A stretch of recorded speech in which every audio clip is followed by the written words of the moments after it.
Serious, if you could learn the truth of any one mystery, urban legend or conspiracy theory, what would you choose?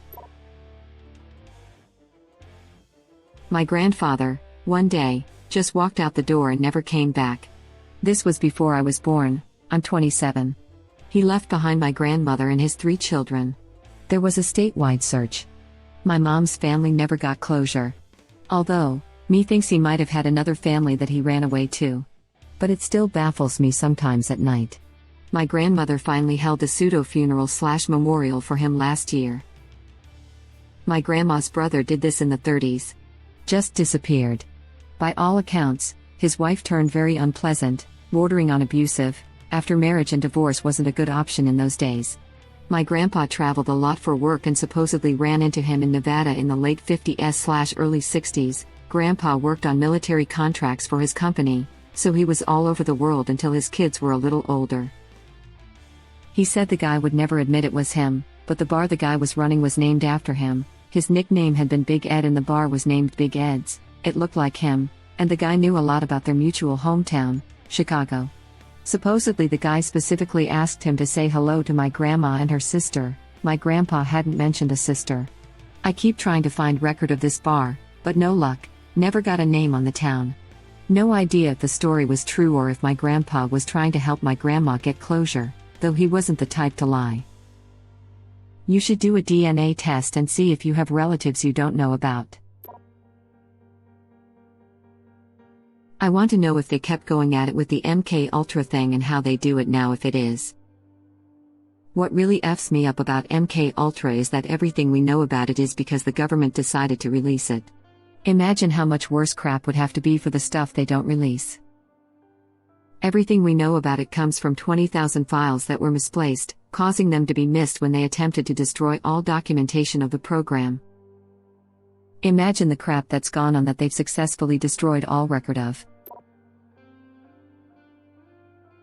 I got to go with the first ever unsolved mystery that really made me think. Mystery of the Somerton Man. In the 1948 a guy was found dead on a beach in Adelaide, Australia.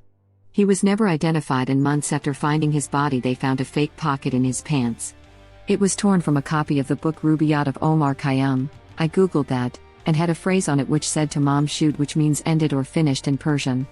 They found the book that it came from, but the owner denied ever knowing the guy.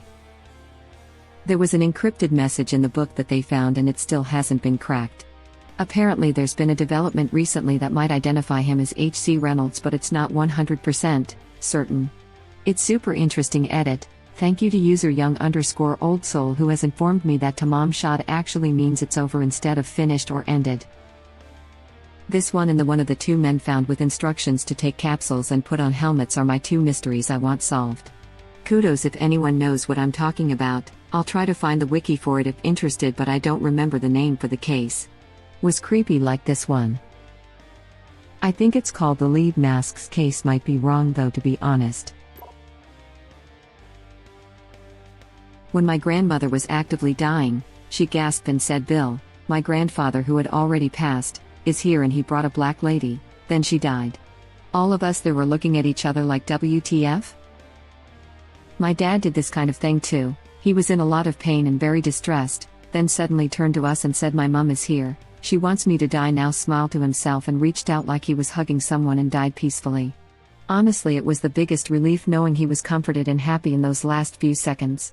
He'd always been a mummy's boy and never got over her passing. These stories are really comforting to me. My mother had a stroke and died a few days later. Because of the stroke, she was having memory problems and didn't know why she was in the hospital. This was in June of 2020 and we couldn't visit during COVID. I call a few times a day to remind her why she was in the hospital, tell her I love her and can't wait for her to get home, and remind her we weren't allowed to visit but are thinking of her. Anyways, I carry a lot of guilt that we couldn't visit and that she was confused when she passed. She was greeted by a loved one. I would be so relieved. Edit to add, thanks to everyone for all the love and support. I know that what Reddit does, but I wasn't expecting it from an off-the-cuff remark about how much reading these experiences comfort me. Except to the butthole who told me that I'm a terrible daughter, I hope that waste of skin with an internet connection stubs his little toe tonight getting into bed. I have no idea if there's an afterlife, but my mom was very much a believer in Jesus. And not a hypocritical treat people like crap but go to church on Sunday Christian. She absolutely treated everyone she met with kindness, respect and love. So I've said ever since she passed that if there is a heaven, she's 100% there. That must have been so difficult for you and your entire family. I'm so sorry. Hospice nurse here. Seeing loved ones who have gone before them, just before passing, is extremely common. Often they reach out or point to a corner of the ceiling. It's usually comforting to the patient. Even in non-religious folks this happens. It's like they are welcoming them into heaven/afterlife. Holy crap. My nan did this, pointed to the ceiling and shouted, "Not yet." A day before the cancer took her. Always was a stubborn lady. I love how your nan just up and decided she wasn't going that day. Death, geez lady. Fine, but only one more day. My mom was with my grandma when she passed. She was calling out to my grandpa and talking like he was with her, but she didn't want to go with him. My mom talked about her sisters and brother and how everyone was doing great and the grandkids were healthy and she did her job and should go with him. She said something like, "I'm ready, Jimmy," and passed. One of grandmother's when she was dying, she seemed happy/peaceful other than worrying about her children. She said she thought she was ready to go. And my mom did the same as yours and told her everyone was okay, she could go now. She died not long after. My other grandmother, she could see my grandfather in the room. She said he was there and she was smiling at him. She died not long after that. I'm not religious at all and the thought of death actually scares the crap out of me. But there is something comforting to think that your loved ones will appear to you or come to get you when it is your time to go. All this makes me think of is that my grandma has 4 dead husbands. So do all of them show up to welcome her? Or do they rock paper scissors it out? They fight to the death. Again? My great-great-grand Daisy, lovely, delicate, elegant woman, buried 4 husbands. One day she and my mom went to a garden park. She was about 80 at the time. This gentleman kept passing by and smiling, and Mom noted to Daisy that he appeared to be flirting with her. Daisy said, "He is good-looking gentleman, Sal, but honestly I am out of plot space." My grandpa was dying of cancer. He was in a ton of pain and was not lucid the last 2 weeks of his life. I wasn't there at this time, but my mom told me during one of his more lucid moments he looked at her and said the next time the angels come he's going to go with them. I'm not a religious person, but I hope he found peace in the end. My siblings and I took turns sitting with my dad in his final days so my mom could get some rest as he was dying of stage 4 lung cancer. I was with him the day before he passed, and he was pretty out of it from morphine. He had been talking periodically, mostly gibberish or nonsensical things. But at one point, he sat up, looked up to the ceiling as you described and said with perfect clarity, "Dad? I'm so glad to see you. I was scared, but I think I'm ready now." He laid back down then and closed his eyes. Those were the last words he spoke as far as I know before he passed away at around 3 a.m. the next day. I'm not a particular religious person, and neither was he.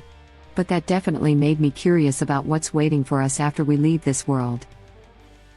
My mama died this summer, and even though I hadn't heard her speak of her mother in years, in the month or so preceding her death she told me she was seeing her around the house and she thought her death must be coming soon. My mama was dying of a terminal illness, so it wasn't totally out of left field, but she was still pretty spry at the time this started. She indeed had a sudden decline a few weeks after that and was visited by my grandmother more and more. She knew of course that I couldn't see her, but I didn't question for a minute that she could. Once, near the end, I accidentally startled her awake as I kissed her forehead when she was sleeping, and she looked at me without recognizing me and asked in a voice like a little girl if I had come to get her and carry her home. I told her it wasn't me who could do that, but that someone else would be along and that I'd stay with her until they took over. She smiled and was happy with that answer, and fell back asleep. The entire experience of my mother's passing was gut-wrenching and broke my heart into pieces. But it was also incredibly beautiful and otherworldly in the midst of all the pain. I miss her every day, but take comfort in knowing in my heart that when it is my time to go, my mama will be there to come get me. This made me weep. I hope when I die my mom comes to take me home. The last thing my grandma did before she died in a hospital bed, surrounded by her kids, my mom and aunt and a couple others, was try to sit up, and she started saying how they're here to get me. She was bedridden and completely out for weeks, wakes up, does that, and immediately died within a minute or two. I'm not religious, but crazy stuff definitely does happen. I'd like to know what dinosaurs really looked like. I'm not even super into dinosaurs, but I've always wondered how close we are in our guesses. So I'm currently working towards a bachelor's degree in geology with concentration in paleo, and here are some tidbits I can tell you that I know of to answer your question. With info as far as scientists know, birds are dinosaur, birds belong to the theropods, of which T-Rex and Velociraptor belong to. Scientists have brought back a dinosaur, clickbaity intro, I know, but a team of scientists modified a bird's, I want to say chicken, genes to give it dinosaurian features. Several dinosaurs have been discovered nearly perfectly preserved. Multiple dinosaurs have had their skin/soft tissue preserved. Scientists have instances of soft tissue or even skin preserved from dinosaurs, which can show what they may have looked like. See above as well, edit. So to answer your question, as of now our best guesses are getting close to accurate. Guesses from the 19th century? Far off. Web link. When they silenced these genes, the beak structure reverted back to its ancestral state. So too did the palatal bone in the roof of the mouth. This bit gives me the heebie-jeebies. Does this mean that certain genes have a default or rather a safe state? I want to either know what happened to MH370 or DB Cooper. I really believe Cooper landed safely and knew the FBI would not be far behind. He buried the money intending to retrieve it later. The police randomly searched the area as new leads came and it was years before he felt it was safe to retrieve the money. By then he couldn't remember exactly where it was since the darkness when he landed obscured most landmarks. Did you see the story on r/NoSleep claiming to be Cooper? Reddit link. Link me. I'm off tomorrow and don't need to sleep. It's not particularly scary or frightening, just very interesting. The insurance denials were scary. That was the creepy, keep you up at night part of the story. He was too bold with the case file claims. The one about the 10-year-old's insulin being replaced with a placebo was a little too much. The Corovana Group, I think that's the name. Basically a group of 7 hikers start hiking the mountains when 6 of them start bleeding from the eyes, ears, nose and mouth. They all scream, start seizing, one even starts bashing their head on a rock. The remaining survivor flees, but later comes back to the bodies to get supplies. She's found a few days later but refused to talk about it. A lot of people say it's a deadly nerve agent that Russia was using. This happened in Siberia? I think, but that doesn't explain why the last one survived, even going back and still being unaffected. Sounds an awful lot like radiation burns and sickness. I know some other people died in Russia after straying too close to an abandoned RTG once used to power a radio relay out in the wilds. I thought that initially as well, but there are a few issues with the radiation theory. First, the area where all these people died was actually a fairly active hiking zone with others passing through the area before and after with no ill effects, meaning it's unlikely that they came across something the government dumped there. Second, there were initial survivors of whatever came over the group despite being right beside those who did die suddenly, a man and a woman, who would be the only survivors of the incident until a few minutes later when the man began to show the same symptoms before dropping dead as well. You'd think that if they came across something like high radiation or a dumped nerve agent, it would have just outright killed all of them right then and there, especially if it was in high enough concentration to kill the other members of the group as quickly as it did. While I think there is some kind of government involvement in the incident, it's still a totally bizarre situation. It's possible she had some natural mutation that made the nerve agent ineffective against her. Rare but stranger crap has happened, depends on the action of the agent involved. If it was something that dispersed into the air, it may have just been that he took longer to reach a pocket of it in the air, it just took longer to affect him, etc., and by the time anyone else came by who could be affected, it had dispersed. This is why we test, evil Russian scientist. Jesus, that's a effed up way to die. Dyatlov Pass vibes here. Which incidentally is probably the one I would want solved. Is there treasure on Oak Island? The real treasure of Oak Island is the friends and the multi-million-dollar TV franchise we created along the way. This right here. The company behind the TV franchise probably doesn't care much about the treasure because they've already made more off the mystery than the treasure itself is likely worth. What was before our universe? I probably wouldn't understand the answer though. It hurts my brain to conceptualize this.